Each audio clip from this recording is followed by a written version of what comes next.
Hi, Ninong! Hello po, hello po. Boss, how are you, boss? Nice meeting you. Hello po.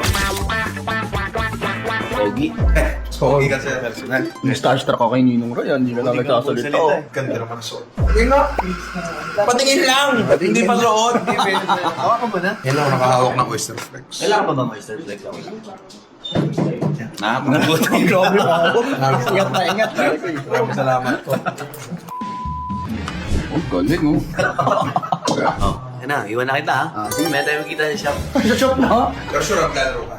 Oh, lalaro ko pare. Ano kayang laro yun? ABC Ragnar World, bakit? Ayos. Kaya nalalaman ko, may private server si Boss Biggs. Wala na akong oras para mag-ragdock, pero hahanapan ko ng oras yan. Yun oh. So ngayon kasama ko si Paring G, magluluto tayo ng Ticol Express. 3 minuto lang daw. Mabilis yung boss. Yayabang. Ganda na rin kanina. Yun na yun oh. Dweller. Actually, magandang kwento niyan. Oh, ayan na nga. Ayan ang magandang kwento. Ang magandang kwento.